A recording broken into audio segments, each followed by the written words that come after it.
Tsubasa Kurata is a company programmer and an avid mecha model enthusiast. One day, after completing a last-minute project at work, he excitedly headed out to purchase the latest mecha model. Unfortunately, on his way home, he was tragically killed in a car accident. Following his death, Tsubasa found himself reincarnated in a magical world as a young boy named Ernesti a Cavalier, known as Eru. Currently traveling with his mother and grandfather in a carriage during their journey, the group was ambushed by monsters. While Eru's mother and grandfather bravely fought off the attackers, a much larger monster suddenly appeared and targeted the carriage. Eru was thrown from the vehicle but managed to survive. Just as the situation seemed dire, a powerful magic blast struck the beast, and a massive humanoid robot, known as a Silhouette Knight, appeared with a team of similar machines to defeat the monster. To Eru's surprise, the pilot of one of the Silhouette Knights was his father, Matthias. Witnessing his father's heroics awakened Eru's memories of his past life, reigniting his passion for mecha. Inspired, he resolved to become a Knight Runner, a pilot of the Silhouette Knights. Matthias informed Eru that becoming a Knight Runner required mastering both magic and swordsmanship. Eru is born in the Fremavilla Kingdom in a world where magic exists, and a city where young ones learn to become Knight Runners. Undeterred, Eru devoted himself to rigorous training, quickly discovering that magic in this world shared similarities with programming from his past life. Using his previous expertise, Eru became highly proficient in casting complex spells. During his training, Eru saved a girl named Adeltrud, Addie, Alter, and later met her twin brother, Arkid, Kid, Alter. The siblings were fascinated by Eru's magical abilities and asked him to teach them, forming a close friendship with him. After 3 years of training, the trio enrolled at Lahaila Academy, where aspiring Knight Runners honed their skills. The academy, directed by Eru's grandfather, became the stage for Eru's next challenge. However, due to his young age and short stature, Eru learned he could not pilot a Silhouette Knight. Though initially disappointed, he resolved to skip grades and design his own Silhouette Knight. During their time at the academy, Eru and the twins encountered a dwarf student who was being bullied. They intervened, helping him retrieve his stolen hammer. The dwarf, named Batson, introduced them to his father's workshop, where Eru requested the creation of a new magic rod for enhanced output. Afterwards, during the magic test, Eru asks teachers to skip grades if he proves himself. The teachers agree and Eru is allowed to skip middle school classes after impressing his teachers with his power thanks to his gun blade magic rod to compensate a magic rod's short-range abilities. At the age of 12, Eru joined a class training trip to Cloquet Forest, which included both middle and high school students. During the trip, he met Stefania Sarati, the older half-sister of Addie and Kid, whose relationship with the twins was strained due to their illegitimate status. One night, the camp was attacked by a swarm of demon beasts. Eru, along with Addie and Kid, played a crucial role in rescuing Stefania and their classmates, with assistance from high school seniors piloting Silhouette Knights. Meanwhile, elsewhere in the forest, a surviving Silhouette Knight engaged in a fierce battle with a colossal demon beast tortoise, setting the stage for Eru's continued journey in the world of magic and mecha. Behemoth, the colossal demon beast tortoise, emerges as a dire threat to Cloquet Forest, attacking the gates with devastating force. The guards valiantly attempt to stop it but are quickly overwhelmed, with many losing their lives. Amid the chaos, one surviving guard escapes to the capital to request reinforcements from the kingdom's knights. At the students' camp, Eru notices that the demon beast's behavior is highly unusual, suspecting that something massive must have driven them toward their camp. His suspicions are confirmed when the behemoth appears, sending waves of fear through the students. As the students are evacuated, the senior Knight Runners, Edgar C., Blanche, Helvi Aubrey, and Dietrich Nitz, engage the behemoth with their Silhouette Knights to buy time. However, their efforts come at a heavy cost. One of the seniors is killed by the behemoth's devastating fire breath, causing Dietrich to flee in terror. While evacuating with his friends, Eren notices Dietrich running away. Suspecting something is wrong, he decides to follow him. After a short pursuit, Eru finds Dietrich hiding and confirms that he has deserted the battle. Eru, determined to act, knocks Dietrich unconscious and commandeers his Gare Silhouette Knight. However, due to his small stature, Eru cannot properly operate the controls. Undeterred, he improvises by modifying the Gare's control system and enhancing its movement capabilities using his programming knowledge and magic. With the Gare now operational, Eru rides it into battle, his excitement growing as he pilots a Silhouette Knight for the first time.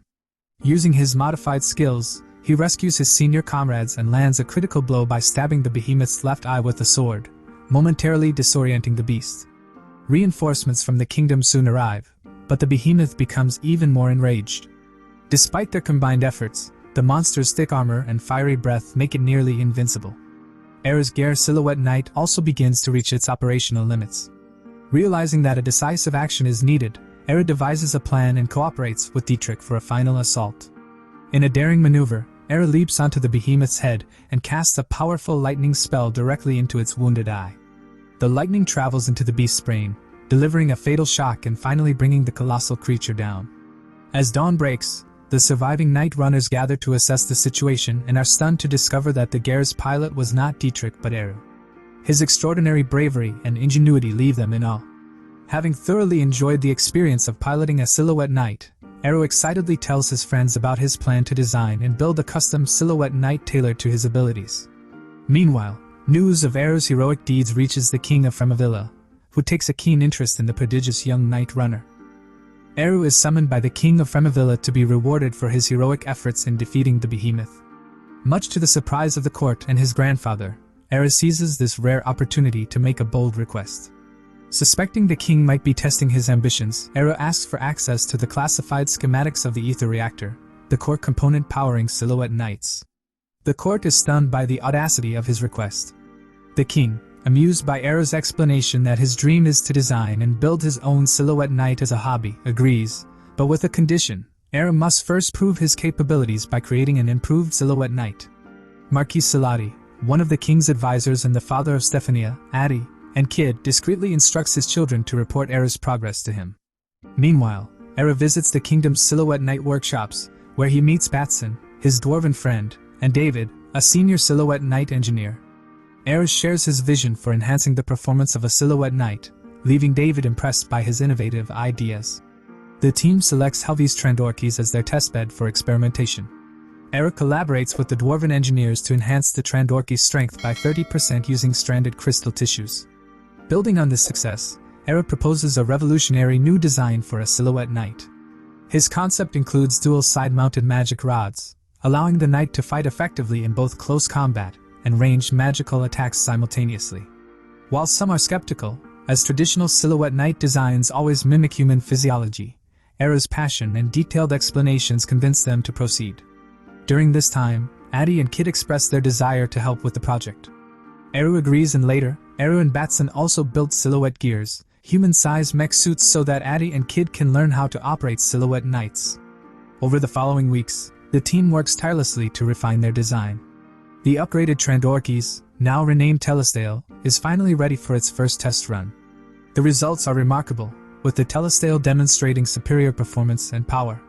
Impressed by its capabilities, Helvi challenges Edgar to a mock battle between her Telestale and his Earlcumber. The two engage in an intense fight, with Helvi nearly defeating Edgar before the Telestale's mana reserves are depleted. That evening, the engineers and their team celebrate Telestale's success, concepts, unaware that another group is spying on their work. While the Telestale is a success, its high mana consumption remains a critical issue. Determined to address the problem, Eru and the engineers brainstormed ways to optimize the Telestale's energy usage. In the meantime, Eru also develops new weapons for the Silhouette Gears, including an automatic crossbow. When Adi and Kid question the necessity of equipping the gears with such weapons, Eru nonchalantly replies that he simply wants to build them, showcasing his boundless creativity. Eru's grandfather visits the workshop to assess the progress so he can report to the king. However, Eru insists that the project is not fully complete and requests that the king's surprise not be spoiled. Adi reminds Kid that they also need to report their progress to their father, Marquis Salati. Later, the twins inform their father about the Telestale's capabilities, and he, in turn, reports the advancements to Marquis Dixgard. Under Dixgard's orders, the Order of the Scarlet Rabbit is tasked with transporting 3 Telestale units to Fort Cassidisis for inspection and testing. During the journey, the Scarlet Rabbit convoy is ambushed by a Shaker Worm demon beast. Edgar, Helvi, and Dietrich, piloting the Telestales, successfully defeats the creature, earning the respect of Knight Commander Fredholm of the Scarlet Rabbits. However, unbeknownst to them, the ambush was orchestrated by the Order of the Bronze Fawn, a group of spies who have been monitoring Eru's work. Back at the workshop, Eru is unexpectedly ordered to report to Marquis Dixgard at Fort Cassidisis. When Eru does not return for an extended period, Adi and Kid grow concerned. Stefania joins them in confronting their father for an explanation. Meanwhile, At Fort Cassidesis, Marquis Dixgard personally inspects the telestale models. Despite his initial skepticism and dislike for Era disrupting traditional silhouette knight designs, Dixgard meets with Era to discuss the development process. Era's passion for innovation and lack of interest in fame or fortune baffles the Marquis, who eventually concedes to Era's enthusiasm for creating ever-better silhouette knights. Addie and Kid's father later reveals that he sent Era to Fort Cassidesis to convince Marquis Dixgard of his work's potential. However, weeks pass without any news from Era, prompting the twins to decide to travel to Cassidesis Castle. Edgar intercepts their plan but agrees to an escort mission to deliver the remaining telestale models to the Marquis. As the group prepares for the journey, the Order of the Bronze Fang executes a new scheme, causing a demon beast to attack at a nearby village to lure the Scarlet Rabbits away from Fort Cassidesis, setting the stage for their next move. Edgar and Dietrich accompany Batson, David, Kid, and Addie in their silhouette knights on the journey to Fort Cassidesis. Meanwhile, Lady Kerhilt and the Bronze Fang Knights infiltrate the fort, launching a surprise attack on the soldiers. Amid the chaos, they manage to hijack several of the fort's silhouette knights, including 2 of the telestales. The incident quickly reaches Marquis Dixgard, who orders Commander Fredholm to handle the situation and forbids Era from taking any reckless action. The Scarlet Rabbit Knights confront the Bronze Fawn Knights, but despite their efforts, Lady Kerhilt and 2 of her subordinates escape with the stolen telestales. As the Bronze Fawn Knights retreat, they cross paths with Edgar and Dietrich. The 2 knights hold the line to give Batson, David, Kid, and Addie time to escape. However, Kid and Addie, unwilling to abandon their friends, don their silhouette gears and join the fight to assist Edgar and Dietrich. While the battle unfolds, Eru assesses the situation and finds Batson and David. Learning about the stolen telestales, Eru equips a silhouette gear and aids Commander Fredholm in defeating the remaining Bronze Fang intruders within the fort. Meanwhile, outside the fort, Dietrich, Kid, and Addie successfully defeat Lady Kerhilt's subordinates. However, Lady Kerhilt herself overpowers Edgar, leaving him gravely injured before escaping to Vendo Battle with the stolen telestales. Dietrich attempts to pursue Lady Kerhilt but is soon surrounded by a horde of demon beasts. The situation looks dire until Eru and Commander Fredholm arrive to assist. Together, they eliminate the demon beasts, securing the safety of their comrades.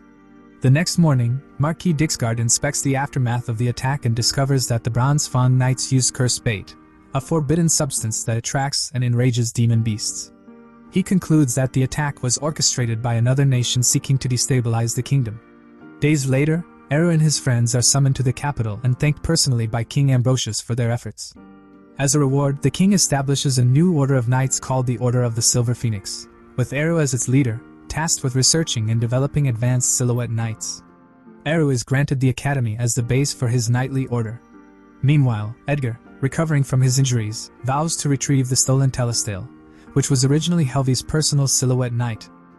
As one of the telestales is sent to the Fremavilla Kingdom's top research lab, the Silhouette Knight Laboratory, its directors eagerly begin reverse engineering the advanced design in hopes of creating mass-produced silhouette knights to impress King Ambrosius. Meanwhile, Eru announces that the Order of the Silver Phoenix will hold a mock battle against the laboratory's knights, sparking excitement and determination within the order. To aid in their preparation, Marquis Dixgard delivers 2 companies of Kaldatoas, standard silhouette knights used as base models. As new students arrive at the academy, among them is the Order of the Azure Hawk, dispatched to assist Eru's order. Their mission includes capturing the spies who helped the Bronze Fawn Knights and ensuring no further information leaks from the academy. Under Eru's leadership, the Order of the Silver Phoenix begins developing newer and improved silhouette knight designs. To ease the workload of the knightsmiths, Eru creates silhouette gears for them, allowing them to work more efficiently and better test new designs. One day, Addie expresses her desire to pilot a silhouette knight. Eru agrees but insists she first accompany him, Batson, and Kid to test an experimental rocket propulsion system on a silhouette knight. However, the test results in disaster. When Eru activates the rocket, the silhouette knight generates a massive shockwave before being destroyed in a fiery explosion. Though Eru survives, he falls unconscious from the blast. When he awakens, Addie and the others are relieved but scold him for his recklessness. Eru, however, is undeterred and immediately begins planning improvements for the next test. David, frustrated by Eru's single-minded obsession with his work, chastises him for prioritizing experimentation over safety. Taking the criticism to heart, Eru implements safety-focused innovations, including a 2-seater cockpit designed for Addie and Kid to pilot together with a centaur-shaped silhouette knight optimized for mobility, and adaptability. Additionally, to prevent another hijacking attempt like the one orchestrated by the Bronze Fawn Knights, Eru designs magical dagger-shaped keys that are required to start a Silhouette Knight, which he presents to Edgar and the other pilots. With their preparations complete, Eru and the Order of the Silver Phoenix travel to the capital for the much-anticipated mock battle against the Silhouette Knight Laboratories' Kaldatoa Darsh models. The event is set to take place in front of King Ambrosius and his ministers. The chief of the Silhouette Knight Laboratory proudly unveils his team's new units. These modified units are piloted by some of the kingdom's most skilled and experienced knights, making the competition fierce. As the crowd eagerly awaits the arrival of the Order of the Silver Phoenix, Eru surprises everyone by appearing in his newly built centaur-shaped Silhouette Knight, which pulls a carriage carrying his knights and additional weapons. When the match begins, the Order of the Silver Phoenix impresses the crowd with the raw power and versatility of their new designs. Eru's innovative centaur unit demonstrates superior mobility and adaptability, while the other knights showcase weapons and add-ons that enhance their combat capabilities. However, the laboratory team counters with their experienced pilots and the stable performance of their modified units. Despite the innovations, the lack of experience among Eru's pilots leads to moments of vulnerability. The match concludes in a draw, as the advanced designs of the Order of the Silver Phoenix hold their own against the seasoned pilots of the laboratory team. While Eru's units demonstrate remarkable potential, the stalemate reflects the importance of both skill and technology in battle. The competition leaves both teams with mutual respect and the recognition that further advancements and training are needed. Sometime later, Eru and his friends graduate from Lahaila Academy and move with the rest of the Order of the Silver Phoenix to Fort Orobiges, dedicating themselves fully to Silhouette Knight's development. Meanwhile, King Ambrosius announces his decision to retire, passing the throne to his son, Leotimus. However, before stepping down, Ambrosius approaches Eru with a special request to develop exclusive Silhouette Knights for himself and his grandson, Prince Emrys. The Order produces 2 units of equal capabilities, named Gilberiga, a silver-colored knight, and Gold Leo, a gold-colored knight. When both Ambrosius and Emrys express a preference for Gold Leo, they decide to settle the matter with a duel. Ambrosius, once renowned as a legendary knight runner who could dominate battlefields single-handedly, demonstrates his prowess once again. However, Emrys ultimately claims victory, earning the right to pilot Gold Leo. Ambrosius graciously accepts Gilberiga, later revealing to Eru that the duel was a test of his grandson's abilities as much as it was a personal challenge. Meanwhile, in the distant land of Alheim, a massive horde of demon ants is discovered approaching their borders.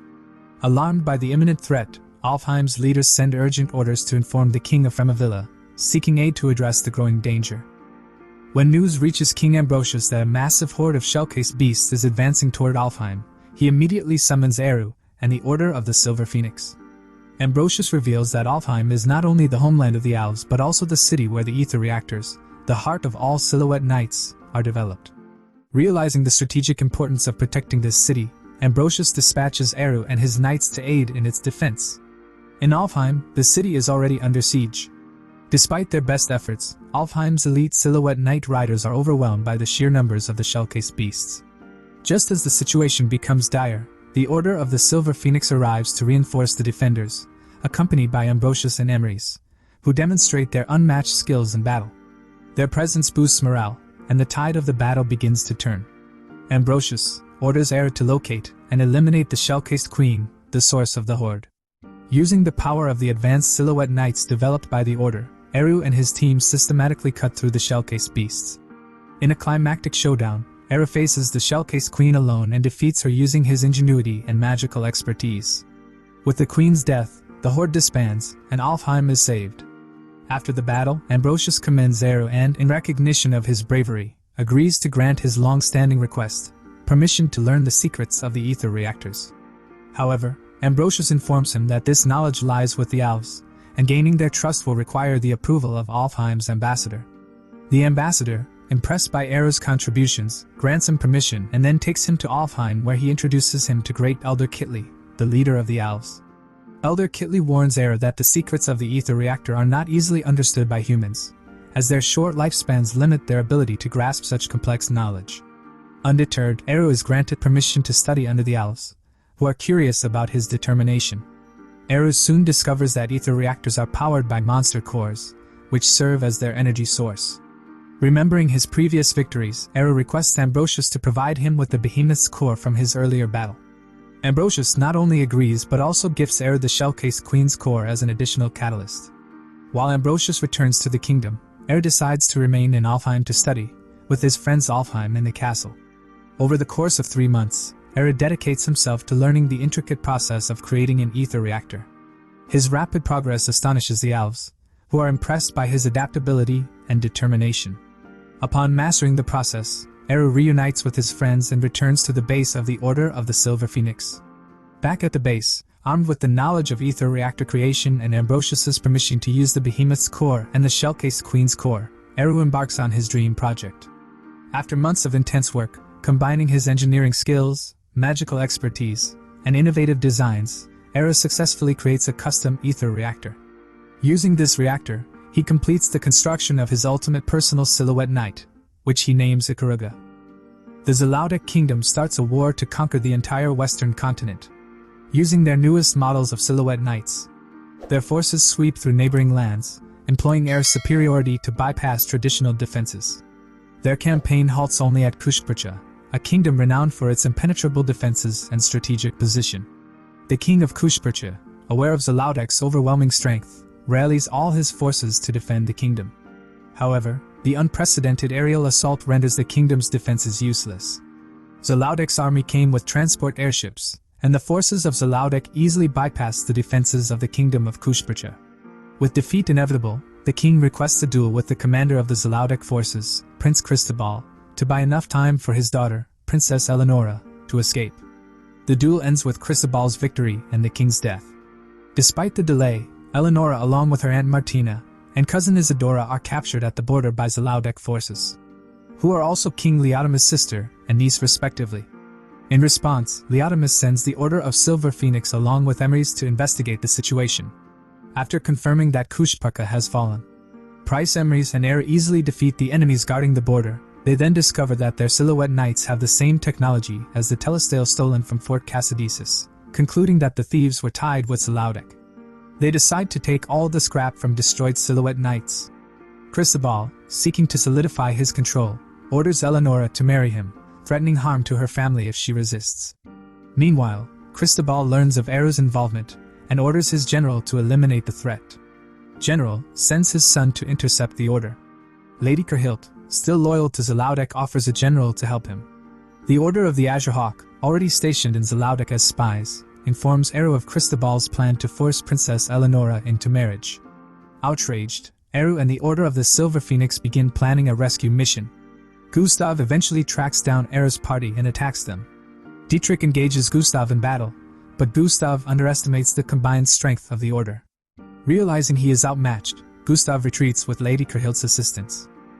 The Order of the Silver Phoenix, aided by the Order of Azure Hawk and equipped with specially designed silhouette gears, successfully infiltrates Zelaudic's castle to rescue Princess Eleonora, Martina, and Isadora. During the mission, Kid discovers Eleonora, who is terrified and unsure of whom to trust.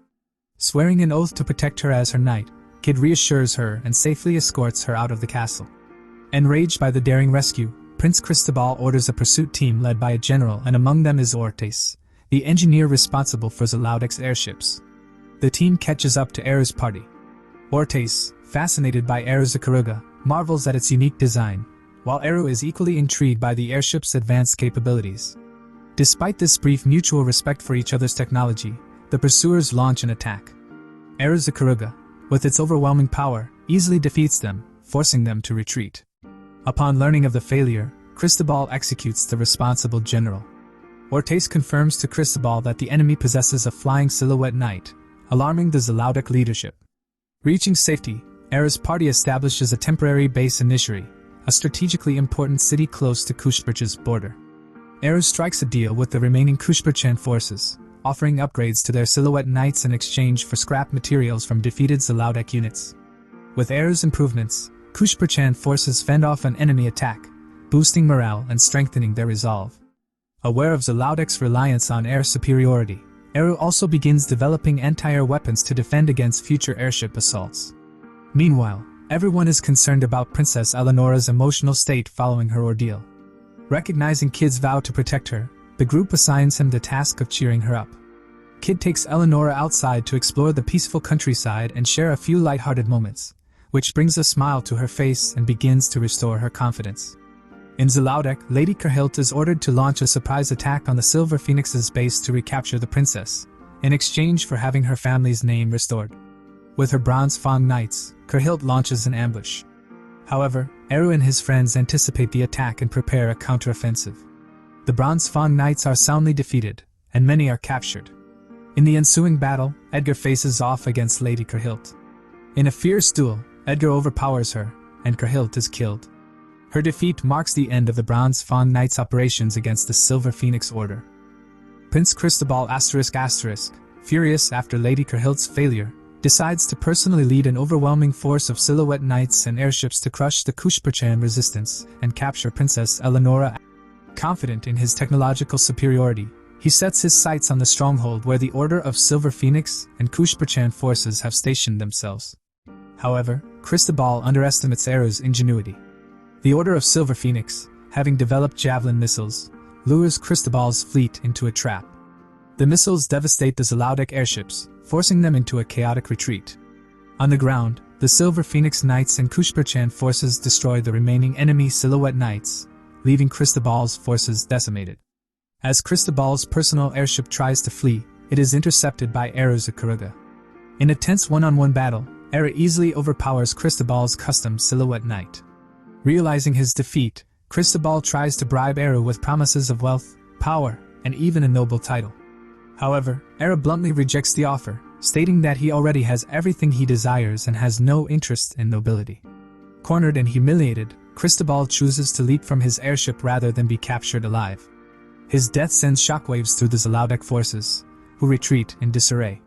After the battle, Eru and his team salvage the enemy airships, impressed by their advanced designs, and begin studying them for future use. In the aftermath, Princess Eleonora declares the rebirth of the Kushperchan nation, vowing to reclaim all their lost territories. With the support of the Order of Silver Phoenix, Kushperchan forces systematically retake their lands, driving out the remnants of Zalaudek's army. Meanwhile, in the Zalaudek capital, Princess Catalina mourns the loss of her brother Cristobal.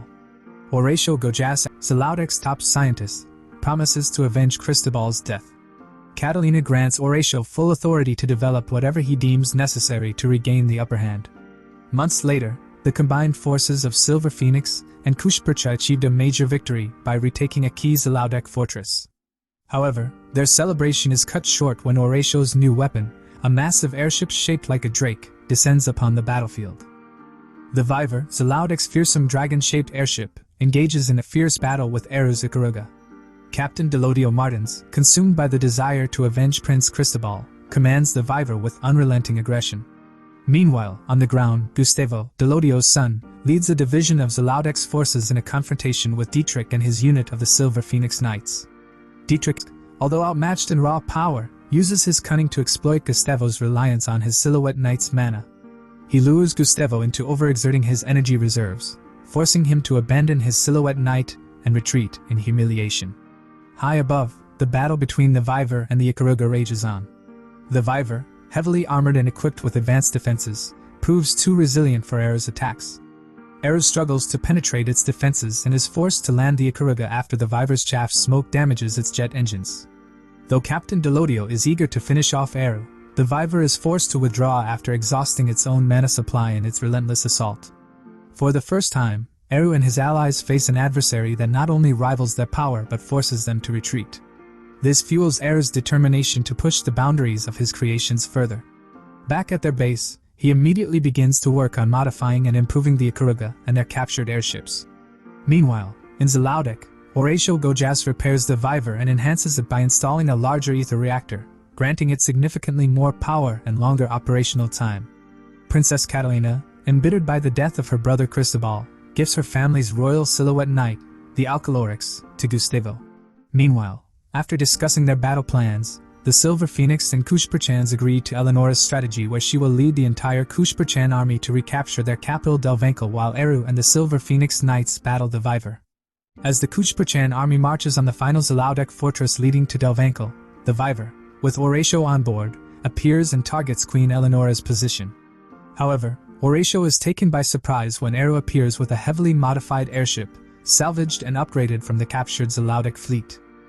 After drawing the Viver away from the battlefield, Eru's party launches an attack using javelin missiles loaded with oil, which once ignited, surround the enemy airship in flames.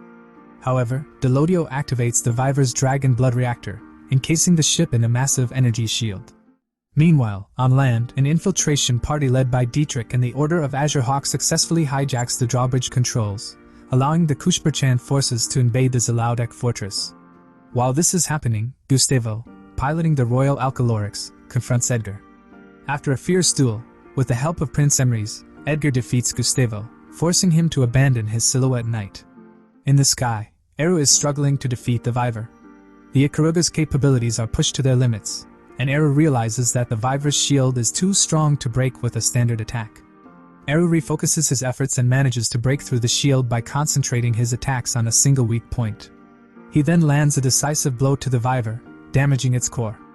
In a final desperate attempt, Delodio takes control of the Viver, attempting to ram it into the Kushperchan base camp in a bid to kill Eleonora. Eru attempts to stop him but is unable to do so in time. Kid, desperate to protect Eleonora, makes a reckless move, using his Silhouette Knight to intercept the Viver. He crashes into the airship, successfully diverting its path and causing it to crash, taking down the Viver for good. Delodio dies in the crash. After the battle, the Kushperchan forces successfully capture Delvenkel, their capital.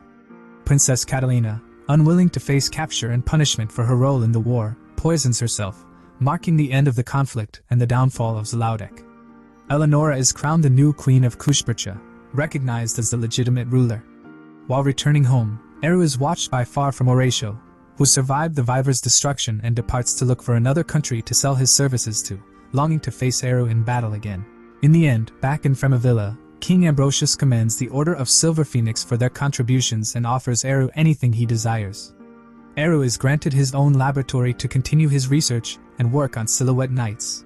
The technology from the Zelaudic forces, particularly the airship designs, is shared with neighboring countries, bringing about a new era of trade and transportation across the continent. Thank you for watching. Don't forget to like, comment, and subscribe for more videos like this. If you have any suggestions or questions, feel free to leave a comment below. Until next time, take care.